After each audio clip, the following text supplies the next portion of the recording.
Hello guys, আশা করি সবাই ভালো আছেন। আবারও আপনাদের মাঝে একটি ব্লগ ভিডিও নিয়ে আসলাম। আজকের ব্লগ ভিডিওটা হলো আমরা সাতক্ষীরা থেকে বগুড়া মহাস্থানগড় যাব। তো আমরা সাতক্ষীরা থেকে বগুড়া মহাস্থানগড় যাওয়ার পথে আমরা যে রাস্তা দিয়ে যাব আর যা যা দেখতে পাবো সেগুলো আপনাদের মাঝে তুলে ধরবো।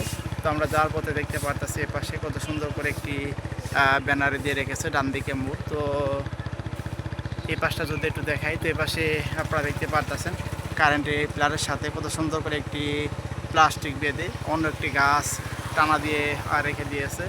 তো রাস্তার পাশে যদি একটি দেখাই, রাস্তার পাশে আমরা দেখতে পারতেছি কত সুন্দর করে এক সাইড করে একটি ভ্যান গাড়ি এখানে রেখে দিয়েছে তারা, তা তো আপনারা দেখতেই পারতেছেন।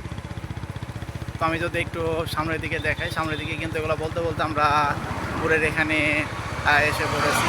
তো মোড়টি পার হয়ে অতিক্রম করার পরেই আমরা একটু সামনের দিকে গেলে কিন্তু আমাদের যে গন্তব্যস্থান সেই স্থানে আমরা চলে যাব। তো সেই স্থানে যাওয়ার আগে এখানে আবার দেখতে পারতেছি মোড়ের সাথেই একটি নাম দেখতে পারতেছি, সরকারবাড়ি মোড়। তো এই মোড়টার নাম হইতেছে যে সরকারবাড়ি মোড়, তারা দিয়ে রেখেছে নামটা। তো এদিক দিয়ে আবার টিনের সাথে কত সুন্দর করে আপনারা দেখতে পারতেছেন বিভিন্ন ধরনের ব্যানার দেখতে পারলাম।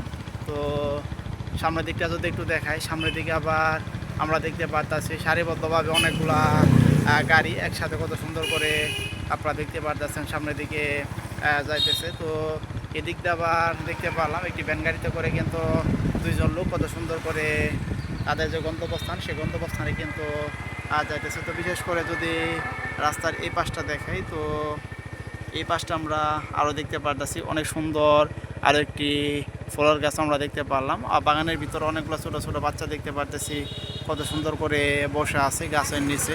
তো আপনারা তখন পর্যন্ত যারা আমার ব্লগ ভিডিওটা দেখলেন তারা অবশ্যই আমার চ্যানেলটি সাবস্ক্রাইব করবেন, শেয়ার করবেন। আবার দেখা হচ্ছে আপনাদের মাঝে পরবর্তী কোনো ব্লগ ভিডিও নিয়ে।